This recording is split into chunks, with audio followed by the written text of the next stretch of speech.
This Stegosaurus is missing a bone. Professor Dooley looked very worried and began examining one bone after another, turning them over and peering at them. Oh gosh, and oh golly! He suddenly threw up his hands. Where is it? How did it disappear? What in the world could have happened to it?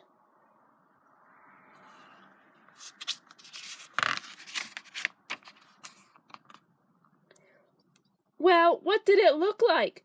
Jenny asked, quick to offer her help. It's one of the smallest bones in its foot.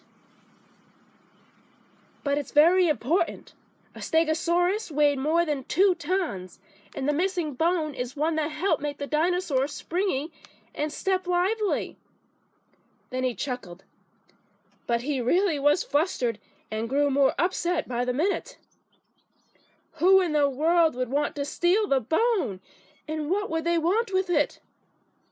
Do you think someone is planning to ruin my show? Oh dear, this is serious.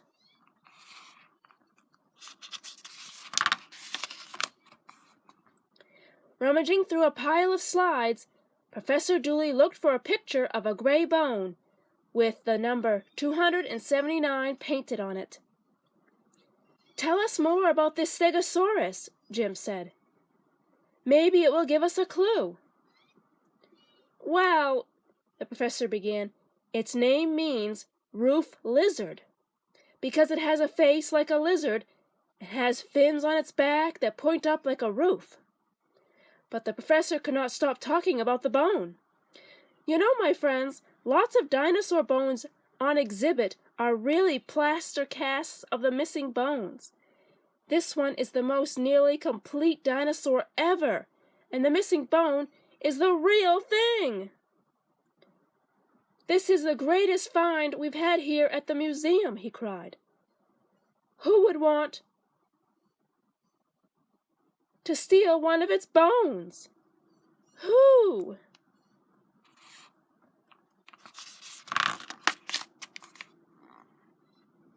The 3 friends left the museum. Where should we begin? Asked Jenny. We have less than 3 days to figure this mystery out. They all thought for a minute. I have an idea, David finally said. Let's look by the lake where they dug that dinosaur up. Great idea, Jim agreed. The lake was near the museum, so they hopped on their bikes to ride over. The professor's dog, Bingo, raced along too.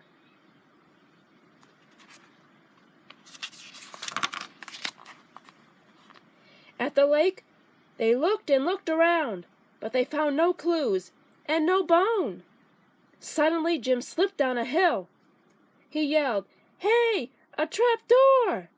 I'm going back 100 million years into a dark hole with huge, ferocious stegosauruses. Don't be silly, David said. We've got a lot of thinking to do. Besides, they weren't meat eaters. They snacked on ferns and Mongolia trees.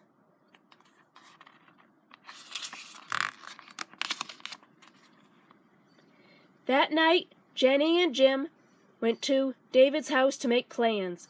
After dinner, David went to the kitchen door and called his dog Frisky. Frisky came bounding in, and then David gave him a bone. When David gave him a bone, he took off. Just imagine him hunting for bones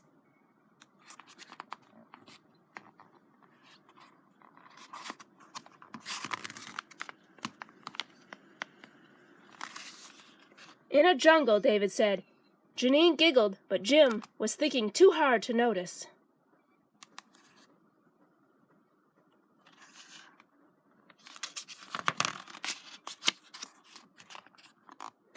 Later that night, Jenny had a dream. A menacing dinosaur was in her room. It was spinning and twisting around. Then parts of its skeleton came rattling toward her. The dinosaur made a terrible sound, and Jenny woke up, terrified. I'm lucky that was a dream, she sighed.